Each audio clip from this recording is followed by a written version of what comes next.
everyone, welcome to the Age of Listening channel. Today we're looking at step 6 of intuition, and I figured that I'd probably be done in like you know, in one half an hour to explain all this, but Spirit's been really showing me that this is an in-depth subject, so it might be, you know, in sections, I think. But anyway, we'll start off.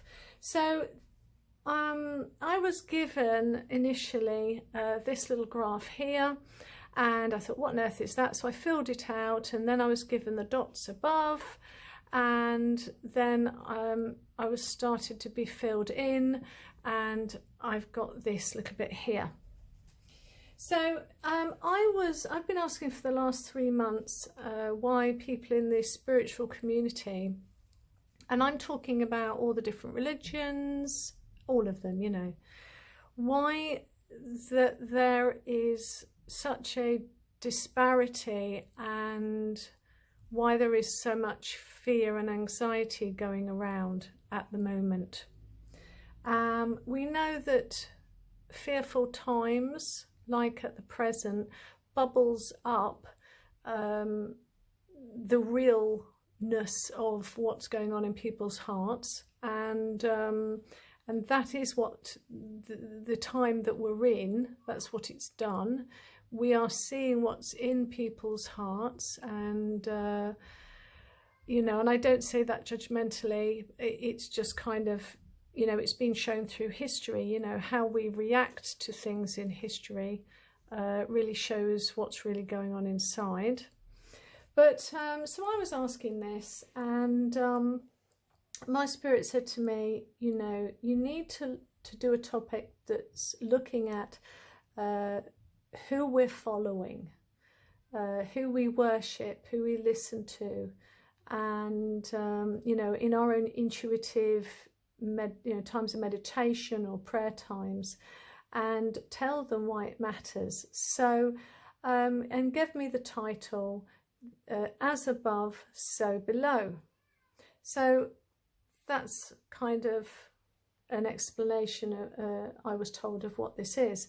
So the universal consciousness, or the super consciousness, as you might have heard of it, or Christ consciousness, you know, there's quite a few different names, whether it's with Krishna or Buddha, but anyway, basically I was told this week, and I never found it more profoundly obvious than this week actually, that there are loads of entities, that's the only word I can think of, loads of beings around us all the time, and they give off different frequencies, and we as people, we give off different frequencies, as I've so brilliantly put with my amazing drawing skills. Sorry about that, everyone. It's a little bit like asking what came first, the chicken or the egg, you know, but that's a subject for another day. At the end of the day, I was told, you know, whether it's you emitting a frequency that they are attracted to, or whether you are attracted to their frequency. I don't know the answer to that. I didn't ask, and I haven't been told, so I don't know. We have these different guides then, you know, who are banging around us, and what we tap into, or who taps into us, will greatly impact not only what you're attracting into your life, but how you are feeling, okay? And will manifest in your thinking.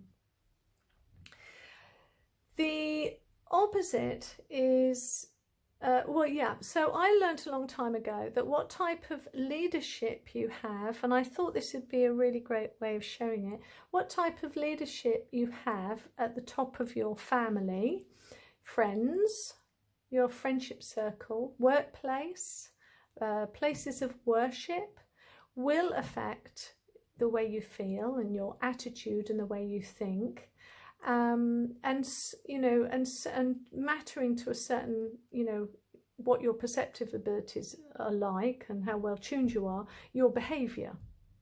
So again, it brings us back to this particular drawing that I had a while ago, which is in my step 1, which brings us back to that: feelings, our thoughts, and what we manifest. Yeah? Okay, please look at these in context, because they're put in order for a reason. So, you know, so there are a few reasons why you might not be aware or affected by this scenario of what trickles down, but that's a topic for another day. But on the whole, though, an angry, judgmental, defensive leader, these emotions from him will trickle down, and you will have the problem of A, you know, you either go with the flow, B, you know, fight and question this attitude and behaviour, or C, you leave. And we face this dilemma all the time, don't we? Whether it's friendship or family or workplace or church. So the opposite is true in a positive way. So you can have a leader who's very calm, caring, self-controlled, fair, and even-tempered. And this will manifest below from him or her. And there'll be, you know, the attributes of that leader will trickle down into the work environment or the family. If you've got a particularly weak leadership, then you often see then instability and just utter chaos. But the fact is, you know, if you have a really good leadership and there is a particular, let's say, one person who is not at the same frequency as everybody else, who likes drama and anger and self-righteousness, you know, who are very self-righteous, righteously indignant, and they like the strife, then, you know, they generally leave. Or the same way that if you have a family member who's in this very toxic situation, they tend to be pushed out and viewed as the scapegoat. You know, you're not like us, go away. And so you kind of, you know, you're ousted out with a bad name and a bad smell, really, which is a shame. But anyway, back to the question. So I put to my beautiful wise spirit, why was there such a disparity in the spiritual community? Why were so many still suffering from fear, worry, anxiety, depression? And why others were experiencing love and protection, feeling of being protected, compassion and patience, and feeling sort of empowered. So back to the picture again. So he then filled in on this side, material world, wealth. Forgot to put that in. Sort of the material gain and the experience on earth of kind of possessions and that. And then on the other side, he showed me earthly concerns, the plants, animals, connecting to earth, and all of that. And I looked at this and I thought, oh my goodness, you know, I can't say this. And but you've got to be very careful not to get my words twisted here. These are very, very extreme ends, and the thing that you've got to understand about this is that some of these entities haven't been in close proximity and contact with the super consciousness, the God, for such a long while, and they've lost the plot a little bit. And the thing that you'll see about both of these very, very wide extremes is that their focus is on the earth. Both ways, are on the earth. One is material gain and the fear of lack, and the other end is the earth and fear based again. And so it's all about see, hear, touch, feel, you know, and really what our higher self is calling us to do is to come back to the knowledge of who we are and understand not only who we are, a being from the superconsciousness, the God of all things, who is the creator, the pure light, you know, and we're to transcend above the earthly matters. Now, am I saying we're supposed to, you know, sleep in the dirt and not care about animals and nature? No, I'm not saying that. I'm not. But these are extremes I'm talking about.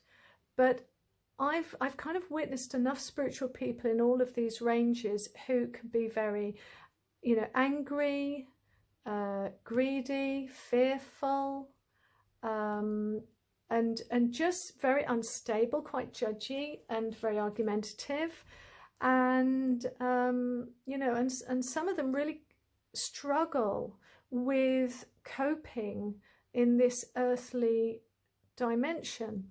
And if you tapped into the highest of high, that would all eventually, you know, evaporate. We are supposed to be custodians, absolutely, 100%. And yes, are we meant to learn how to manifest? Absolutely, 100%. But if it is causing fear or immense anger, or you know, sort of it's taking sides, it's black and white, then this whole thing is about asking you to think, who are you tapping into? Okay, which spirits are you tapping into? Because if you're aligned to this one here, this section, the middle path, you are witnessing an ability to see that everything is at hand.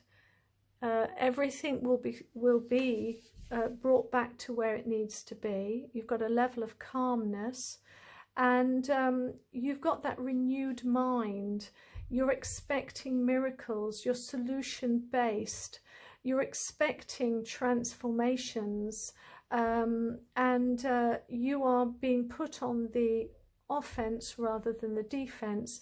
And a lot of people feel on these extremes that they have to be on the defense. You know, they're kind of chasing their tails, and what happens? The evil in the world is going to get them. And actually, when you're in this place here, then you are calm when there is a storm. You know that you've got your mindset in a place where you know that you will be given amazing wisdom in how to tackle the worries and concerns that you have. And so that sense of peace is always manifested. So, you know, for me, when you're aligning yourself with spirits here, you've almost got to be guided by your feelings, because your intuition, most teachings, Eastern teachings, mystical teachings, of which Christianity is one of them, by the way, because that's where it stems from, it is by the manifestation of the fruits of your attitude and behavior that will demonstrate where you are tapping into. So if you're it sort of represents the quality of the spirit that you are attaching yourself to. So if you are feeling and demonstrating gentleness and unconditional love and you have self-control and patience and goodness in your heart. You know, faith teaches us that heaven and hell are not above and below. They are within. They inhabit us. So as above, so below, whatever you're tapping into above, metaphorically speaking, will show in you. So I've got a little story to tell you. And bear with me, because I sort of changed my mind on what happened as I've gotten older. So I was a 9-year-old, I think 9-year-old, no more than 10, because I hadn't gone to secondary school. And my parents were living in a Bible college, and my dad was the chef, and we had a flat inside this college. And it had its own church on the campus. And my parents decided that I was old enough to be sensible enough to leave in the flat while they went to watch one of their favourite students preaching. So as they left, I remember looking into the TV guide in the newspaper, and there was a film which was called Jesus Christ Superstar. So I was already a child who loved being in my church. I loved to be inside the very atmosphere of the church, very, very young, and loved looking at anything to do with Christ or Jesus or God. And so my parents heard me say this and went, no, you don't want to watch that, it's blasphemous, don't watch it. So of course they left, and what do you think I did? As the naturally inquisitive girl I always was and always am, I watched it. And it got to the bit where you've got Jesus Christ on the cross, about to be crucified, and I think he was singing something along the lines of always look at the bright side of life. But for me, the actor's face, the actor's body disappeared, and all I can say is an actual body of Christ appeared in its place and said to me, if I only had to die for one, I would die for you. I would have come back and died for you. Now, I went. Now, wait with me, because you'll be triggered. Wait with me. I'm not advocating what you think I'm advocating. Just bear with me. I threw myself on the floor and lay very prostrate. And I was just saying over and over again the only words I could say, which was, I never realised, I never realised. And I waited till the presence, this strong presence, left. And then I slowly got up and I told my parents about it, and they didn't care very much either way. I think they were so self-absorbed it never dawned on them. But anyway, now, so what am I saying about that story? Well, I'm saying several things. It kind of, let me look at my notes, because I've lost my notes. Okay, found it. So the Christ-centeredness in the same spirit frequency that all the anointed ones who've come to earth in the past, they've come to show us the way of God's heart, so we can be tapped into that heart and unite to that particular frequency, which, may I add, see us conquer our burdens and be released from bondages, and show us that we can be renewed in our thinking by taking charge of our emotions ourselves. Now, really what I realise now, looking back, was that I've always known that Christ-centeredness, yeah, which Christ means anointing. It doesn't mean Jesus' surname. It just means anointed ones. I realised that my guide knew that I'd be going through an atrocious teenage years, and that I would need to have something to keep me balanced and stable. Otherwise, my life would be totally different than what it is today. I've always known that. And that if I'd been in India, then it would have come to me through a different looking like Christ or a different God. I would have had a different, but your guide uses where you are and who you're around and what situation you're in order to, which it thinks will be able to talk to you in a way that you'll understand. And I didn't fall down in worship. I realise that now. I didn't fall down in worship. I fell down because the frequency was so strong. The unconditional love that was poured into me was so heavy that I had to go flat. It just flattened me. And as I lay there, I had such a sense of being, like when a father or a mother who's very loving finds their child after it's lost. That love that was poured into me was so profound. And what it did was, it helped me to give me a guideline of that frequency for the rest of my life.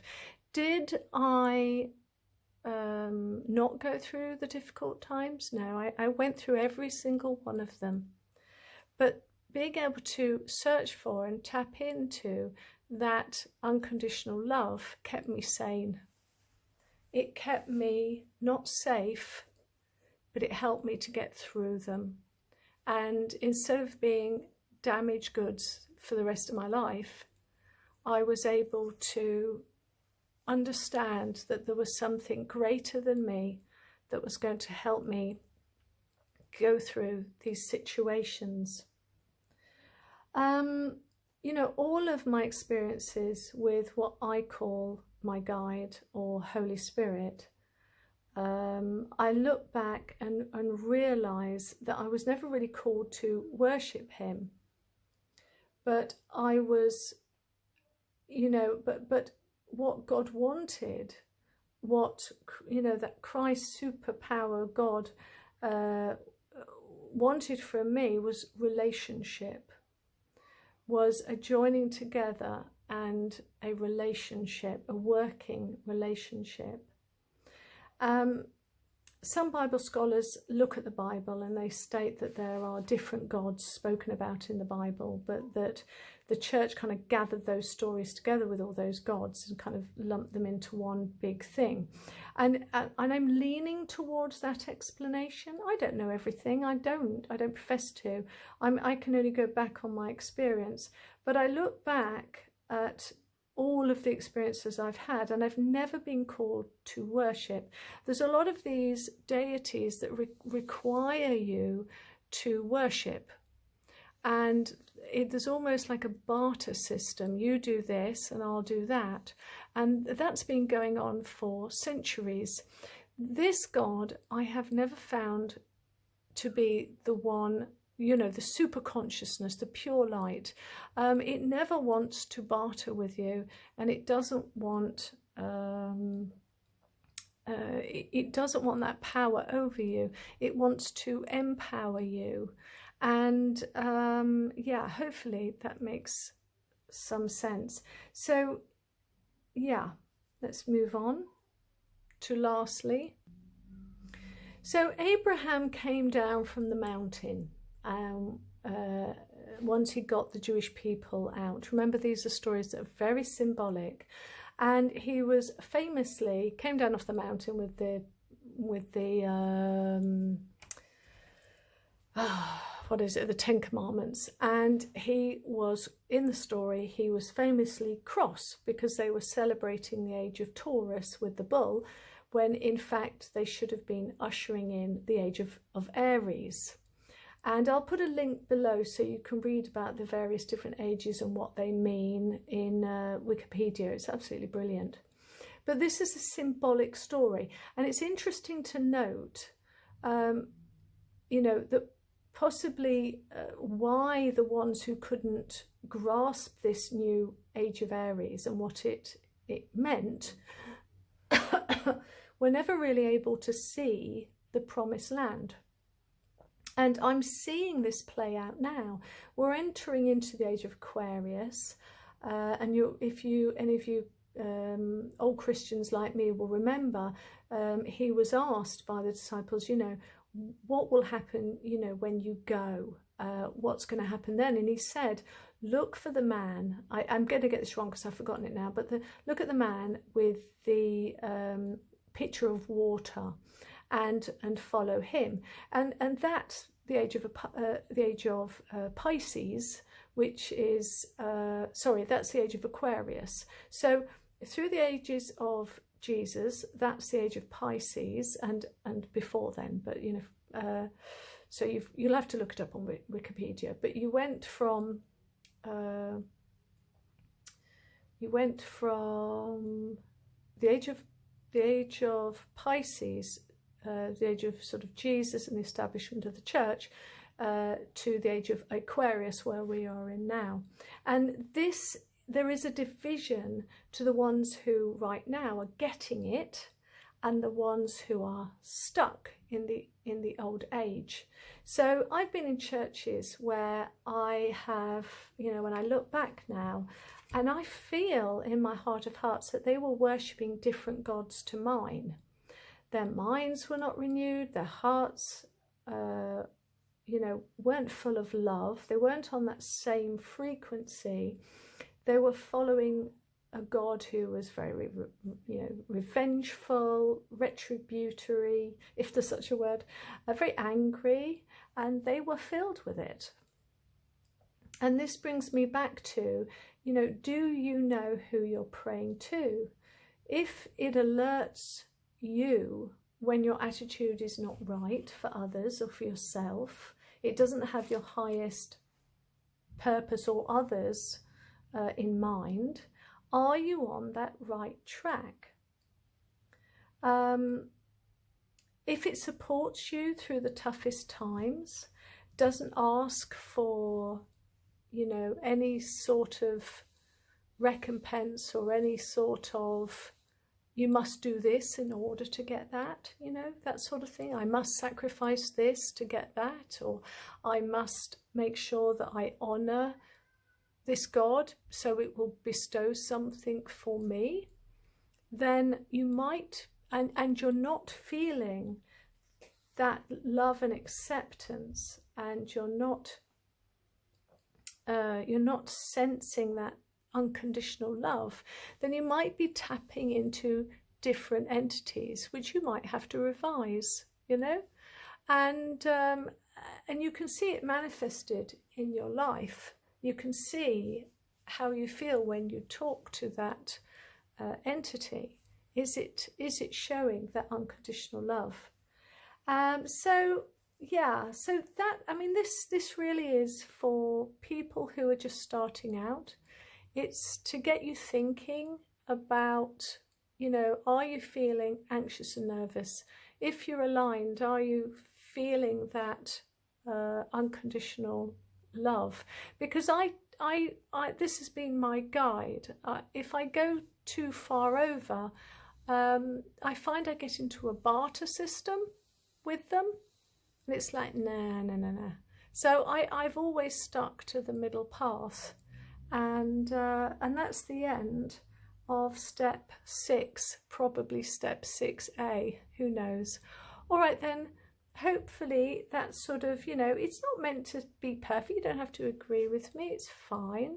It's about helping those who are on their journey to navigate all the different entities. And as I said to you,